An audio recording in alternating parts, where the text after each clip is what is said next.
Hello guys, my name Sachin Kumar and I am the teacher of biology from BBC group. बेटा 10th class में जो है हम क्या पढ़ रहे हैं, 10th की जीव विज्ञान पढ़ रहे हैं। जीव विज्ञान जिसको आप सिंपल भाषा में बायोलॉजी भी कहते हैं।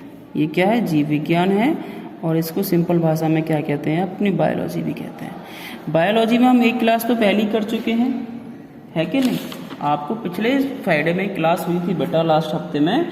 तो आपको जो पहला चैप्टर है वह क्या है, जीवन की प्रक्रियाएं। जीवन प्रक्रियाएं लिख सकते हैं आप इसको ऐसे, या जैव प्रक्रियाएं भी लिख सकते हैं, दोनों की एक ही बात है, जैव प्रक्रियाएं। जैव प्रक्रिया, ठीक है बेटा। ये आपका चैप्टर फर्स्ट है, ये फर्स्ट चैप्टर है आपका, ठीक है बेटा जी। अच्छा, इसमें आपने इसकी पढ़ी डेफिनेशन क्या होती है, इसकी आपने परिभाषा लिख ली है पिछली क्लास को देखकर।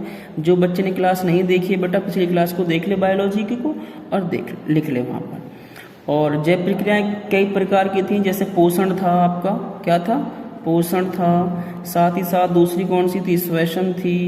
तीसरी परिसंचरण थी, परिसंचरण या ट्रांसपोर्टेशन बोला था। और चौथी थी आपकी उत्सर्जन, ठीक है। तो ये चारों हो गई, 1 2 3, हमने 4 तरीके के इसमें एग्जाम्पल लिए थे बेटा। अब ये चारों एग्जाम्पल में जो सबसे पहले हम पढ़ रहे हैं वो है आपका पोषण। तो हमने देखा नया हेडिंग डाल के कि पोषण क्या होता है।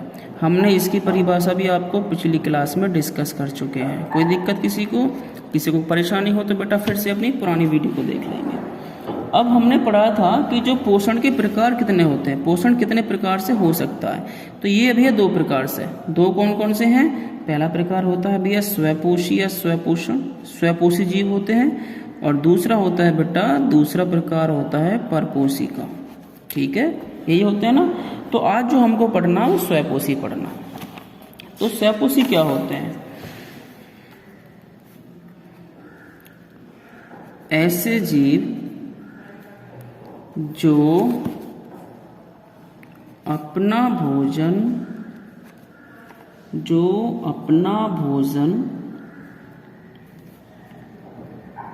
स्वयं बना लेते हैं, स्वपोषी जीव कहलाते हैं। बनाने का मतलब ये नहीं है कि खाना जैसे आप घर में बना रहे हैं रसोई में, वो नहीं बनाना होता है बेटा। ये होता है खुद तैयार करना, जैसे कि प्लांट्स जो होते हैं अपने भोजन के लिए किसी पर निर्भर नहीं होते, वो अपना भोजन खुद बना सकते हैं। तो ये क्या हो गए, ऑटोट्रॉफिक। इसमें क्या करते हैं, ये साधारण, क्या काम होता है इनमें, साधारण अकार्बनिक पदार्थों का जटिल माने कॉम्प्लेक्स, जटिल कार्बनिक, देखो अंतर है, साधारण अकार्बनिक और जटिल कार्बनिक पदार्थों में रूपांतरित कर लेते हैं। मेरी राइटिंग पे मत जाना, आप लिखना थोड़ा जल्दी से साफ, ठीक है। आपको साफ लिखना है, मेरी राइटिंग पे गंदी ऐसे मत देखना ज़्यादा। देखिए स्वपोषी जीव या स्वपोषण क्या होता है, आपको लिखना पोषण, उसकी परिभाषा लिख लिया। आप लिखेंगे कि जीवों में, परिभाषा के बाद में क्या लिखेंगे, जीवों में पोषण के आधार पर, या ऐसे लिखो, पोषण के आधार पर जीव 2 प्रकार के हो सकते हैं। पोषण के आधार पर जीव 2 प्रकार के हो सकते हैं। कैसे जीव होंगे बेटा, स्वपोषी जीव और परपोषी जीव। तो आपको फिर नए पेज पे क्या डालनी है, नई हेडिंग स्वपोषी लिखना है कि स्वपोषी क्या होते हैं। तो आपको लिखना है कि ऐसे जीव जो अपना भोजन स्वयं बना लेते हैं स्वपोषी जीव कहलाते हैं, ठीक है जी। ये जीव साधारण अकार्बनिक पदार्थों का जटिल कार्बनिक पदार्थों में रूपांतरण कर लेते हैं। समझ गए मेरी बात को, ये साधारण अकार्बनिक पदार्थों को जटिल कार्बनिक पदार्थों में बदल लेते हैं। उदाहरण क्या लिखेंगे आप, हरे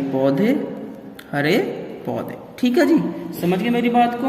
अब लिखना आपको दूसरा ये पार्ट जो बचा आपका परपोषी का। नए पेज पे आएंगे, सेकंड पार्ट लिखेंगे, हेडिंग डालेंगे परपोषी, ठीक है जी। इसमें क्या लिखेंगे आप आगे, ऐसे जीव, मैं थोड़ा जल्दी लिखे देता हूँ बेटा, ऐसे जीव जो अपने भोजन, दिख रहा है, जो अपने भोजन के लिए अन्य जीवों पर निर्भर रहते हैं। समझ गए? जो अपने भोजन के लिए अन्य जीवों पर निर्भर रहते हैं परपोषी जीव कहलाते हैं। बेटा मैं राइटिंग में जल्दी जल्दी क्यों लिख रहा हूँ, क्योंकि मैं अगर बहुत सजा के लिखूंगा तो बेटा वीडियो छोटी पड़ जाएगी, सिलेबस कम हो पाएगा। तो परपोषी जीव कहलाते हैं। चलो साफ लिखूंगा, थोड़ा सा परेशान मत होना आप, ठीक है। उदाहरण क्या हो गया? मानव हो गया, मानव मतलब खुद ह्यूमन हो गया। जंतु हो गए सारे, हो गए ना, हो गए। अमीबा हो गया, अमीबा एक्सेट्रा, बहुत सारे होते हैं, आदि आदि लिख सकते हैं आप। तो परपोषी क्या हुआ? ऐसे जीव जो अपने भोजन के लिए अन्य जीवों पर निर्भर रहते हैं परपोषी जीव कहलाते हैं। समझ गए बेटा? देखो आपको करना क्या है, देखो फिर से बता रहा हूँ शुरू से बेटा, परेशान मत हो। आपको सबसे पहला है चैप्टर जो आपका जो नंबर 1 पार्ट जो पहला वो क्या है? जीवन की प्रक्रियाएं या जैव प्रक्रियाएं, कुछ भी लिख दो, बात एक ही है। हमने पिछली क्लास में जैव प्रक्रियाएं क्या होती हैं इसकी परिभाषा हो गई। उसके बाद में प्रक्रिया की उसके नीचे लिखा था हमने पोषण, श्वसन, परिसंचरण, उत्सर्जन, ये चारों प्रकार हैं या उदाहरण हैं जैव प्रक्रियाओं के। समझ गए? ऐसी प्रक्रियाएं जो जीवन को जीने के लिए अत्यंत आवश्यक हों उनको जैव प्रक्रियाएं या जीवन प्रक्रियाएं या जीवन की प्रक्रियाएं कहा जाता है, जैसे पोषण, श्वसन, परिसंचरण, उत्सर्जन। तो हम पढ़ रहे हैं बेटा सबसे पहले जो पहले प्रकार है आपका पोषण को। हमने लिखा पोषण की परिभाषा क्या होती है, पिछले लेक्चर में हम कर चुके हैं कि भोज्य पदार्थों से पोषक पदार्थों को ग्रहण करने की प्रक्रिया ही पोषण कहलाती है। और फिर क्या लिखना आपको उसके नीचे? पोषण के आधार पर जीव 2 प्रकार के हो सकते हैं। कैसे हो सकते हैं? नंबर ए या फर्स्ट डाल दो स्वपोषी और नंबर बी या सेकंड डाल दो परपोषी। अब लिखना आपको फिर से इसके नीचे लिखना नई लाइन से, नए पेज से ए डाल के हेडिंग स्वपोषी। फिर इसके आगे लिखना आप स्वपोषी क्या होते हैं कि ऐसे जीव जो अपना भोजन स्वयं बना लेते हैं स्वपोषी जीव कहलाते हैं। ये जीव साधारण अकार्बनिक पदार्थों का जटिल कार्बनिक पदार्थों में रूपांतरण कर लेते हैं, जैसे हरे पौधे। ठीक है, उसी प्रकार फिर आपको डालना सेकंड पॉइंट या बी वाला क्या है? परपोषी। आपको क्या लिखना है बेटा इसमें? ऐसे जीव जो अपने भोजन के लिए अन्य जीवों पर, ये अन्य है, अन्य जीवों पर निर्भर रहते हैं परपोषी जीव कहलाते हैं, जैसे मानव हो गया, सारे जंतु हो गए, अमीबा हो गया, इत्यादि इत्यादि। ठीक है बेटा। अब आपको नए पेज से क्या लिखना है? आपको लिखना है, हेडिंग डालना है बेटा नया, प्रकाश संश्लेषण, या लिखना है पौधों में पोषण। ये दोनों लिखने हैं आपको, ऑब्लिक करके या कैसे लिख दो, ब्रैकेट में लिख दो इसको। ठीक है ना। तो आपने अभी पढ़ा था कि जो स्वपोषी पढ़ा था उसमें उदाहरण था ग्रीन प्लांट्स का, यानी कि हरे पौधों का। तो मतलब स्वपोषी की बात चलेगी यहाँ पे आगे, चलेगी नहीं चलेगी? चलेगी। तो भाई ये क्या होता है कि लिखो, इस प्रक्रिया में हरे पौधे साधारण अकार्बनिक पदार्थों को सूर्य की रोशनी मतलब लाइट में एवं क्लोरोफिल की उपस्थिति में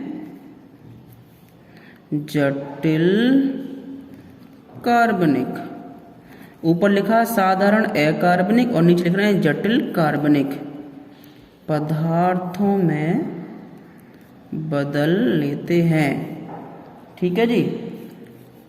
तो इसमें क्या हो गया, क्या हो रहा है? साधारण अकार्बनिक पदार्थों, प्लांट्स में क्या होता है? CO2 लेते हैं प्लांट्स, जो हम CO2 छोड़ते हैं अपनी उसको लेते हैं, प्लस क्या लेंगे? जमीन से पानी लेते हैं, जो आप पानी डालते हो पौधों में। तो आगे क्या बनेगा? किसकी उपस्थिति में? देखो यहाँ देखो सूर्य की रोशनी, तो यहाँ पे लिखेंगे सूर्य की रोशनी उपस्थिति में, और क्लोरोफिल नीचे लिख दो क्लोरोफिल की उपस्थिति में, दोनों चीज होनी चाहिए। तो क्या बनेगा? जटिल कार्बनिक पदार्थ बन जाते हैं, जैसे कि ग्लूकोज। आप लिखेंगे ग्लूकोज का फार्मूला C6H12O6, नीचे लिख दो बेटा ग्लूकोज। ग्लूकोज है कि नहीं है? ग्लूकोज बन जाएगा और साथ में क्या O2 जो कि गैस होती है, ऑक्सीजन ये बनती है पौधों में। ये तो काम होता है पौधे CO2 पानी लेके सूर्य की रोशनी और क्लोरोफिल की मदद से ग्लूकोज बनाकर ऑक्सीजन को छोड़ देते हैं। ये तो है बेटा, ठीक है। तो ये आपको लिखना है पूरा। इसमें क्या क्या घटनाएं घटती हैं वो मैं आपको बेटा बाद में बताऊंगा, ठीक है। आज वीडियो थोड़ी लंबी हो जाएगी, आपके लिए इतना ही काफ़ी है, ठीक है। और जिस बच्चे ने काम नहीं किया भाई 10-20 रुपए की कॉपी लेके ना अच्छी सी और अपना काम करना शुरू कर दो पूरा। मैं कॉपी चेक करूँगा हर एक बच्चे की 1 बाय 1। तो आपको क्या लिखना है, एक लेक्चर तो पहले हो चुका आपका, जीवन की प्रक्रिया हो गई, परिभाषा हो गई, पोषण के प्रकार हो गए थे, स्वपोषी परपोषी। आपको लिखना है उसके आगे जो आज से लिखना है कि पोषण के आधार पर जीव 2 प्रकार के हो सकते हैं, स्वपोषी परपोषी। पहला डालना है हेडिंग ए वाला स्वपोषी, इसकी परिभाषा लिखनी है। फिर डालना परपोषी, इसकी परिभाषा लिखनी है। फिर नया हेडिंग डालेंगे आप प्रकाश संश्लेषण या पौधों में पोषण किस प्रकार से होता है, तो इसकी आपको पूरी लिखनी है परिभाषा। और ये जो हमने दिया है ये वाला जो आपका ये इक्वेशन जो है, जो समीकरण है, ये लिखना है आपको। CO2 + H2O सूर्य की रोशनी क्लोरोफिल की उपस्थिति में क्या हो जाएगा, ग्लूकोज बना लेगा बेटा, और साथ ही साथ ऑक्सीजन बन जाती है, ठीक है। ये पूरा लिखना है बेटा, साफ साफ लिखना सभी लोग। Thank you.